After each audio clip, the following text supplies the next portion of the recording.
Hello and welcome to Mostly Vintage Cameras. This is my favourite tweed jacket. It's mostly my favourite tweed jacket because it's the one that still fits. However, on this occasion we have sneakily secreted a vest pocket Kodak. So let's get rid of my jacket and we'll take a closer look at this Kodak. One moment. Okay, this particular vest pocket Kodak is a vest pocket autographic Kodak, and that means it has the addition of this panel on the back, which we will take a closer look at a little bit later. But in short, the vest pocket Kodak camera, or the VPK as it was known, was sold initially in 1912. There were basically four models between 1912 and 1926.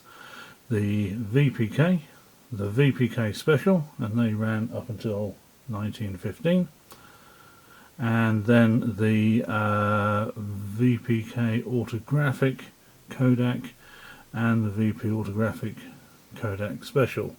The special versions, the early ones had a leather finish, the later ones had a crackle paint finish called Japan Crystal, which was quite a nice appearance. But this is a basic vest pocket autographic Kodak.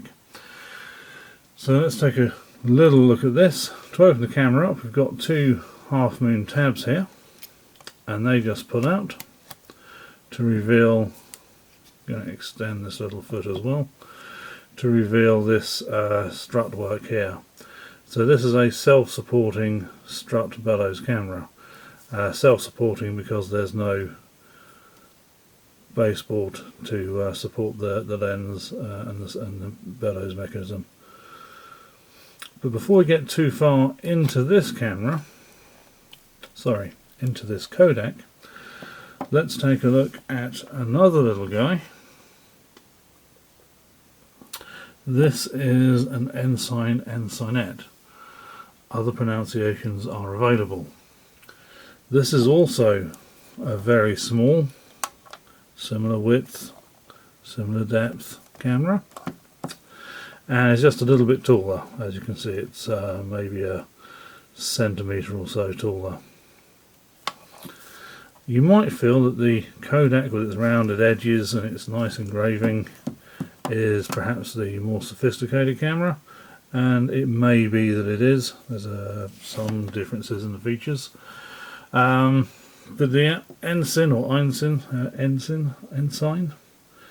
has a very similar operation. It unfolds like that. Again, there's no baseboard, so it's a self-supporting bellows strut camera as well. This has led some people to feel that the Kodak was inspired by the earlier Ensign or Ensign camera. I wouldn't know if it was or not, but it seems quite interesting as an idea. We'll take a close look at the Ensign in a later video, but this is all about the VPK. So given this is such a small and pocketable camera, how did Kodak get it to be this portable? What amazing technology did they use? And the simple answer is they used a small film. So this is a 127 film cartridge, and this is a 120 film cartridge, which is very common. And as you can see, this is 4 centimeters long, this is 6 centimeters long. It just takes smaller photographs than a 120 camera. So the pictures from this are 4 by 6 centimeters across. And that is how Kodak made it smaller. 127 film was discontinued officially some years ago. This company, Rara, I believe it's pronounced, has started making some black and white film. There's a 100 ISO and a 400 ISO film. So if you want to try out an old 127 camera, you can buy film for it, although it is £12.5 a roll. And on this camera, on this Kodak, I beg your pardon, you only get 8 shots. You've probably noticed I keep mentioning that this is a Kodak and not a camera, and that's because that's exactly what Kodak did. They didn't refer to their cameras as cameras, they referred to them as Kodaks. And this was a marketing ploy to make people associate photography with the Kodak brand. Much better to go into the store and ask for a Kodak than to go into the store and ask for a camera, in the same way that you might go and buy a Hoover when in fact you mean a vacuum cleaner.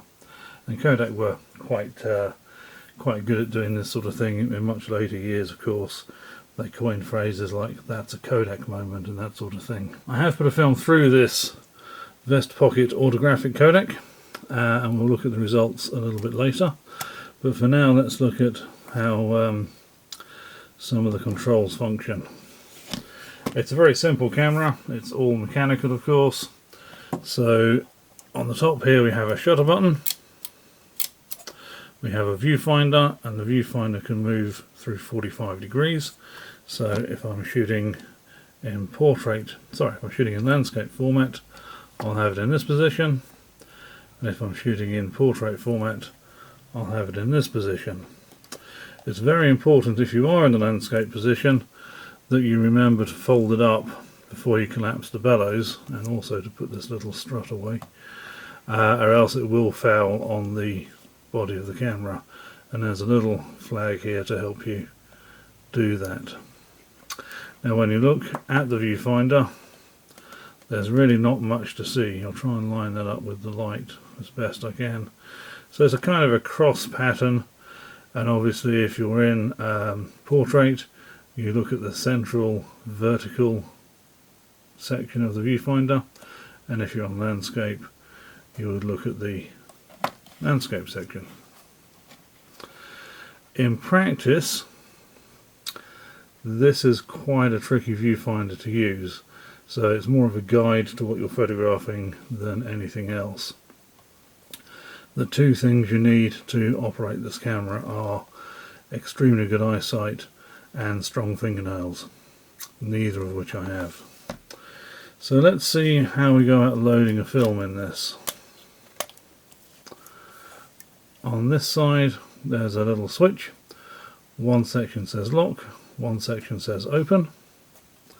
So we move that over and this whole panel comes away.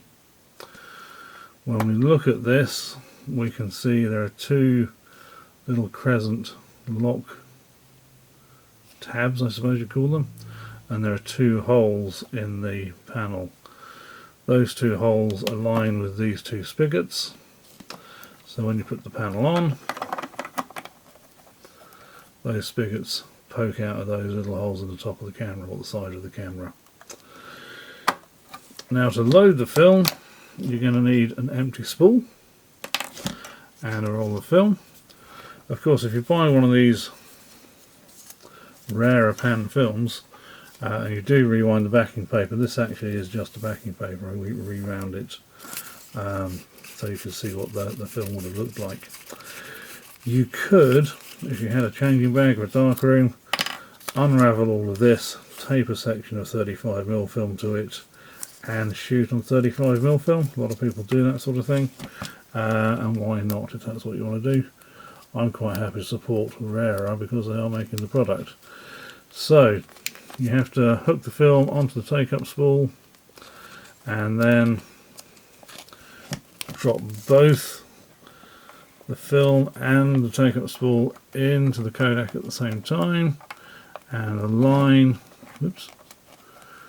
the film with the slot at the back, and then jiggle it all the way in.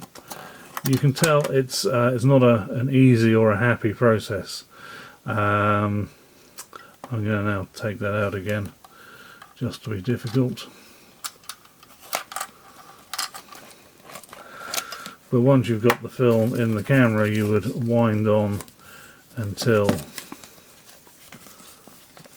number 1 on your backing paper was showing in the red window on the back of the camera.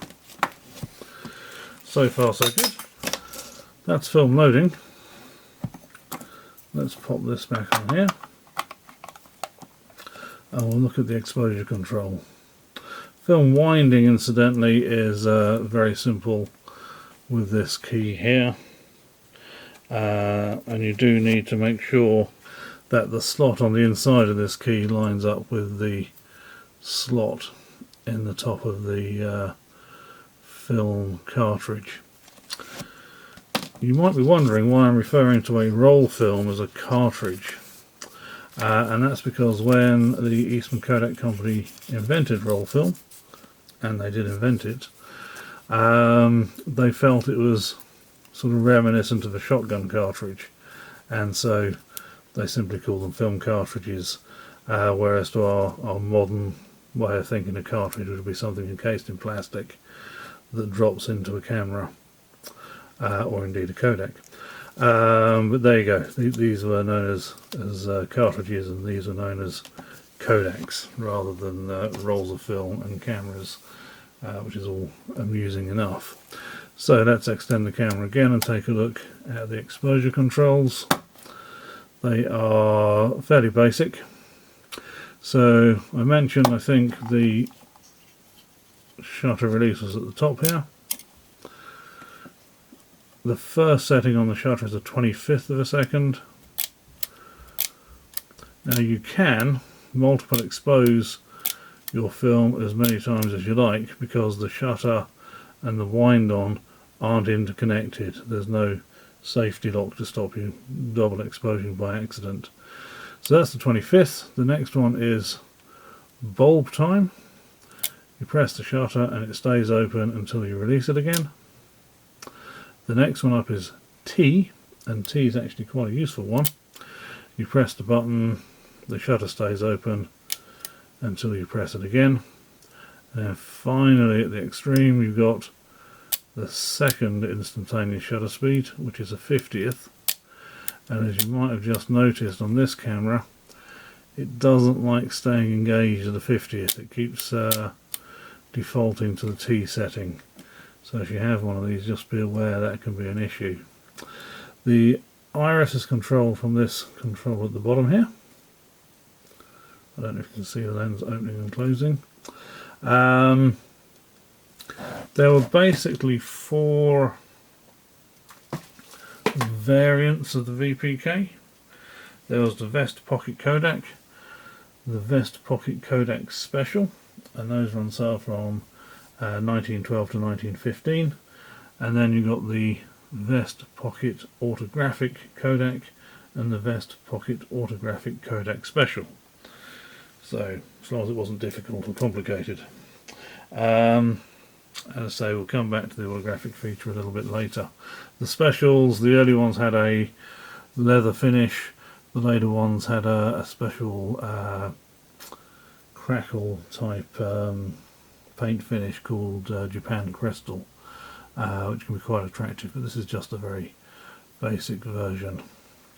Now the irises, or the iris numbers, aren't in F numbers, they're marked 1, 2, 3 and 4, and above them are engraved or stamped descriptions of what you might be photographing them with those settings. Now film at this time didn't really have a standardized sensitivity. They didn't have like an ISO or an ASA number. In addition, the films were more sensitive to UV light than modern films. So effectively your film speed or your film sensitivity might be higher at midday than it was at 10 AM, or it might be more sensitive to the same light level in summer than it was in winter. So these markings on the lens here, going from this side to this side, we've got clouds marine. So this is for marine views, presumably because there's going to be more UV light around, so the aperture is that little bit smaller. The next one along, aperture number 3. Trying to do this one-handed. We've got distant views. Aperture 2 is general view, and the first aperture is the far view or bright conditions. So they're linking the exposure setting to the subject rather than to brightness, and they're trying to describe to you the type of picture you might be taking and the setting you want. And this sort of goes on later on in entry-level cameras where you get sunny, cloudy, hazy and flash, and those settings tended to be as pictograms. So if you look at a modern camera where you have a sort of a multiple choice option, they tend to use pictograms or pictures to show you.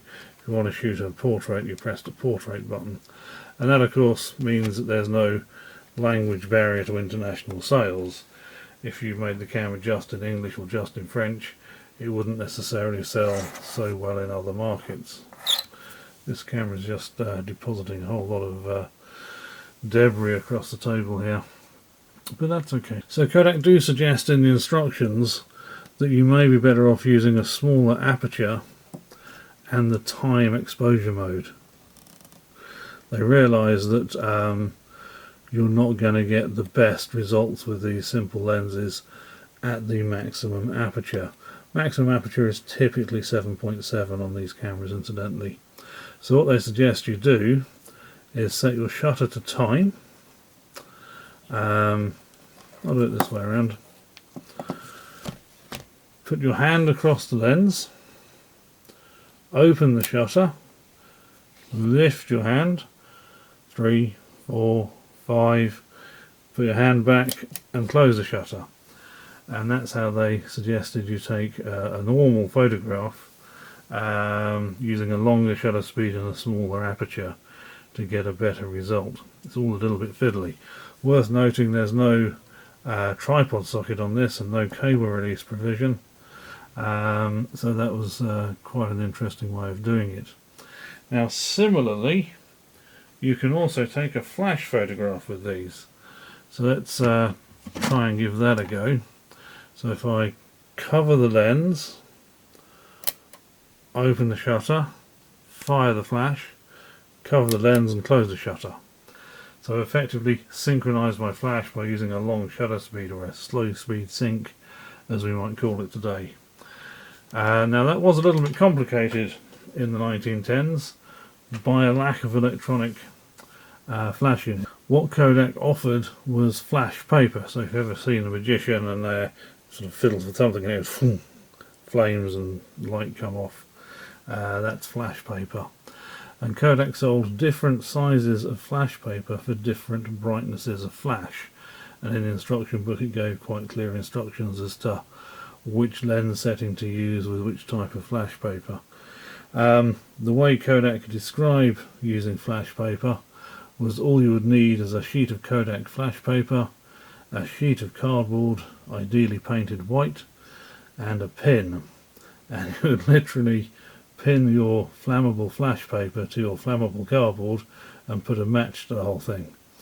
Kodak did simplify this process slightly by making a flash paper holder, which was an accessory you could buy, and it was an L-shaped piece of, I guess it was cardboard or hardboard, with a simple handle on the base, and in the back of the cardboard there was a hole cut into which you would insert a lighted splint. It suggests using a match on the end of a 2-foot stick, which gives you an idea of how exciting photography was at that time. So what else can I tell you about this camera? Well, let's take a look at the autographic function. I'm going to fold it up to do this. There is an option with this camera and with these cameras from 1915 onwards to write a message on your photographs.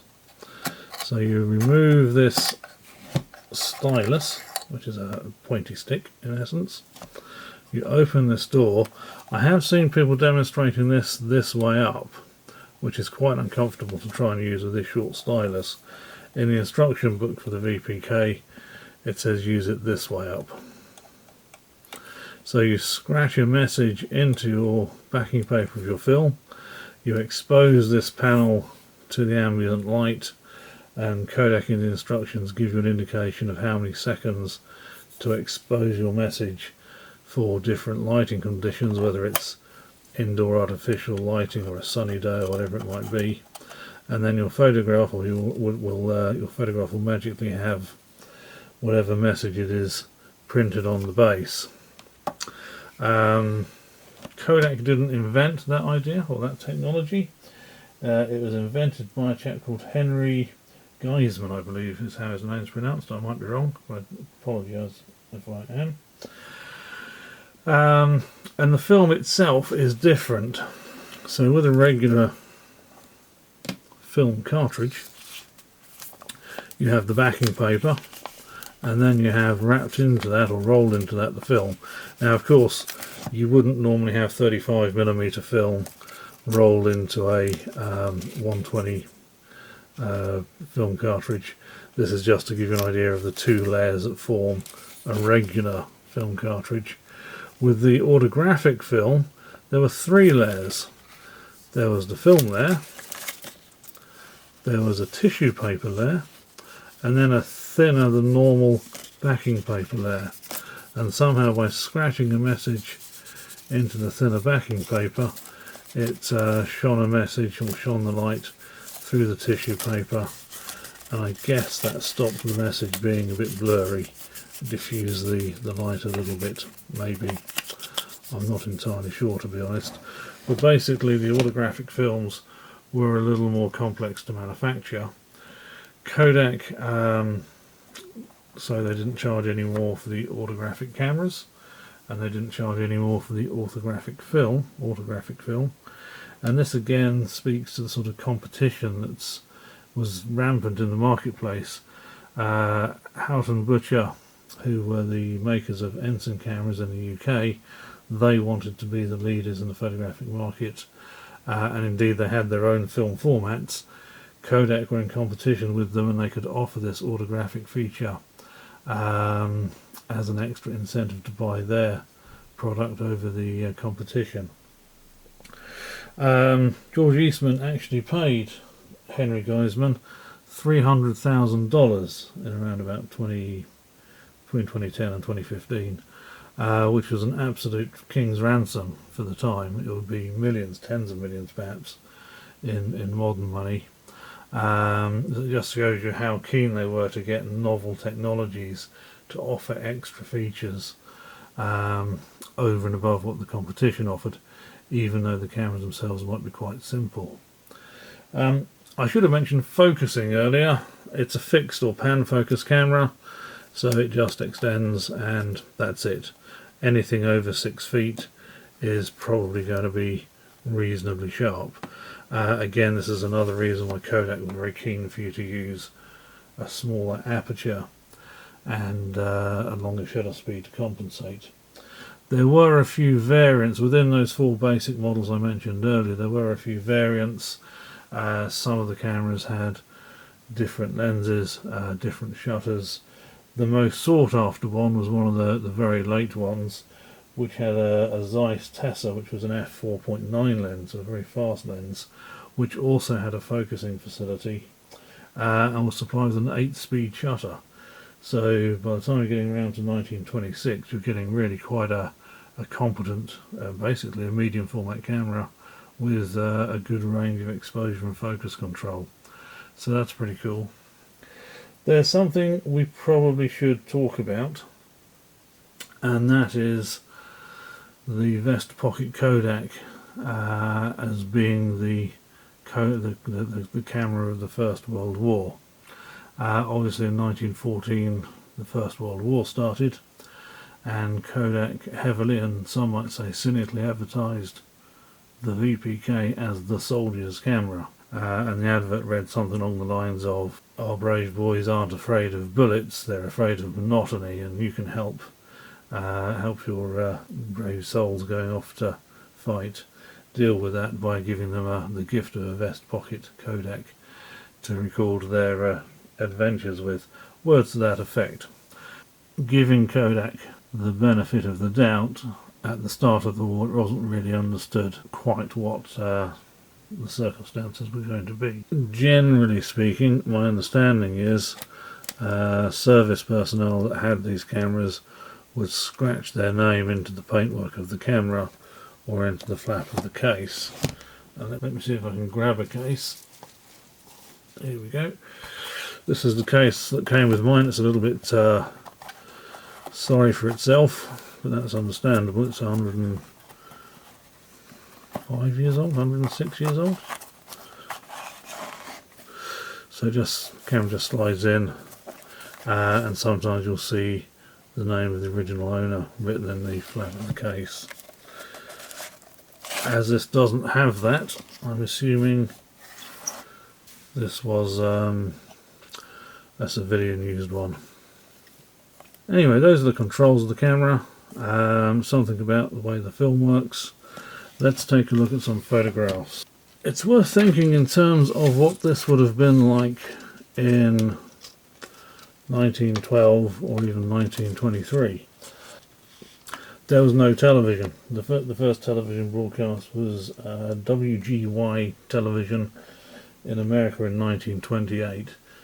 The BBC started in the UK in 1938. Large-scale production of what were known as safety bicycles, what we would call a bicycle, had only been going on for about 20 years. They started in 1887. So really, there was a lot of social change at the time, particularly bicycles, allowing people, and especially women, to meet people from other towns and villages. Very interesting time.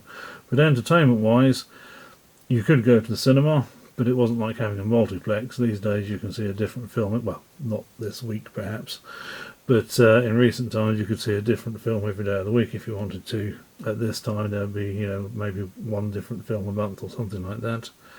You could go to the theatre, but again that's expense. So your main entertainments would be music, if you could play the piano or some instrument, reading, books and journals and newspapers and such.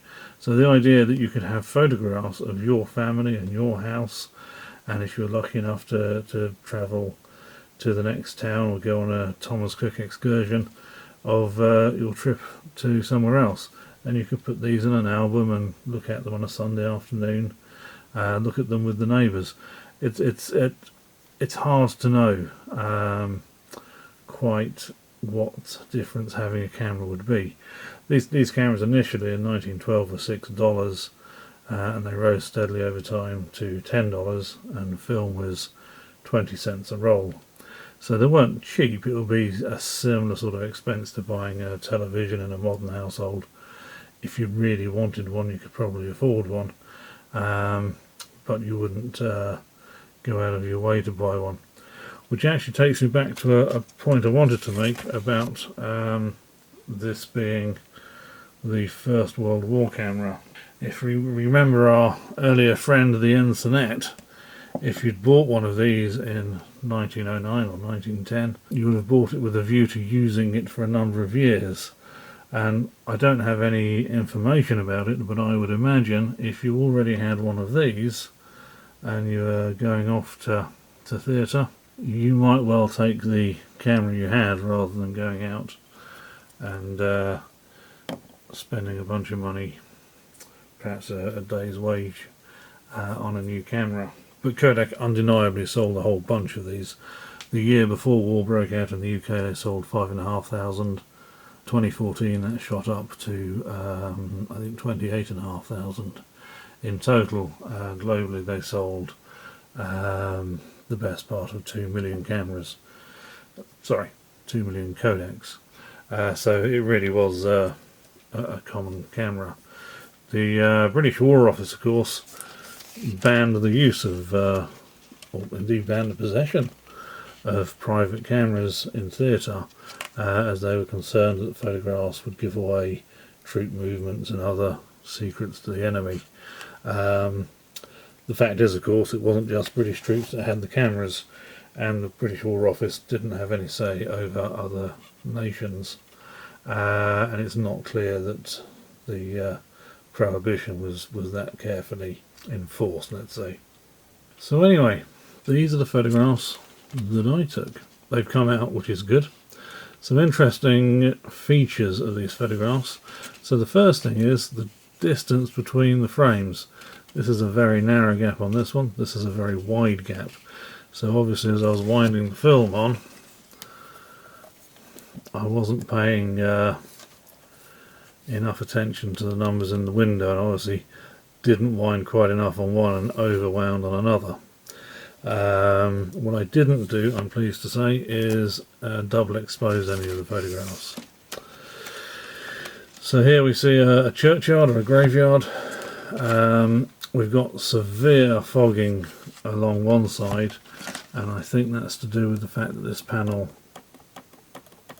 just doesn't secure very well. This double stud running down the spine of the side of the camera I don't think is the best design in the world. Had there been 4 of them, or had they been offset diagonally, they might have added more stability to this panel. But I think over the years this has simply become a little bit warped. You could run a electrical tape along this seam. I'm not wildly keen on putting sticky tape on things, particularly old things. Another solution might be to wrap a bit of tin foil around it. It won't look pretty and you might get some funny looks, but to be honest, if you're using a turn of the 20th century camera, you might get some funny looks anyway. So there's our churchyard. There's also fogging at the top of the frame, and when you look at the camera, this side of the camera is sealed, and this I think is because I made a bit of a mess of loading the film as I was handling it. This is just a backing paper. When it had film in, it was much springier, and I think it sort of unraveled a little bit. It didn't come off the spool, but I think it just popped open or popped out a little way and just allowed a little bit of light to leak in through there as well. So I've got fogging at the top and the bottom of the frame, which is my fault in this case. Moving on here, we've got a smaller aperture, reasonably good sharpness in actual fact. Not very much to say about this. According to Kodak's instructions, this is a bad photograph, because Kodak gives specific instruction on how to take pictures, and they say if you're photographing a tall building, you shouldn't point your camera up. According to Kodak, what you should do is point your camera only parallel to the wall of the building, and if you can't get all the building in, you need to go to a tall building on the other side of the road and go up to a mid-floor window and take the picture from there. If you point your camera up, you get funny converging verticals, which of course are very used to these days. But people just weren't used to taking pictures at this time. It was still something of a novelty. So the level of detail Kodak went into on not just how to use the Kodak, but also how to get the best photographs from it. It's quite interesting to read the instruction book. This is again much the same sort of thing. The framing on this is quite a ways out. This is not in the middle at all, this arched window, and again that relates to using that waist level finder in bright lighting. It's really a little bit tricky. With this frame, it's worth taking a look at the top edge of this picture and at the brickwork on this side wall and a little bit on the tiles here. I mentioned earlier that the camera didn't have a pressure plate. If I didn't, I apologise, I'll mention that now. So the film doesn't sit flat necessarily. It could be a little bit curly-whirly or a little bit rippled in the film gate, which is going to result in odd things. So in this space here where the film sits on a modern camera, or even not a modern camera, there's a sprung level that just isn't a feature of this Kodak. So the result of that is this brickwork, the mortar lines aren't exactly straight, they're a little bit wibbly wobbly. Now on these pictures, this archway is in darkness and I was standing in the sun. and for some reason it's got these funny internal reflections. I think they're internal reflections. There we go. This was shot, this picture of the car, at full aperture. It's probably more than 6 feet away, and that's not very sharp, and that just gives you an idea. But you've got to understand, when you got these pictures back from being developed, they were contact printed, so the photographs you got were the size of the negatives, so you didn't necessarily realise that they weren't that sharp. One of the accessories Kodak made was what they called a daylight enlarger, which was essentially a card or wood tube. You put the negative in one end where there was a diffuser panel. You put a postcard size sheet of paper, printing paper, in the other end. You open the panel to let light hit the diffuser, just daylight, and it would enlarge you a picture onto your postcard paper. So that was the most you could really hope for, was a postcard size image. So having the absolute best critical sharpness in your photographs didn't matter too much if you only saw them in a 4x6cm format. And lastly, here's a little scene of, I think it's the church in Hitchin, quite a nice town, Hitchin. This ill-fitting side panel, fogging caused by that, has almost completely obliterated the balustrade. But anyway, that's what you can expect from a Kodak Vest Pocket Kodak. There's not really much more to add to that, I don't think. Quite a fun little thing. It's nice that you can still sort of get film for it at a price. I don't think it's a camera I would rush out to buy to use, but they are very common and they're quite cute, and they do have their place, as it were, in the history books, if only for some interesting advertising practices. Anyway, that's been the Vest Pocket Autographic Kodak. I hope this video has been of interest to someone. Thank you for watching, I do appreciate it, and do have a good day. All the best.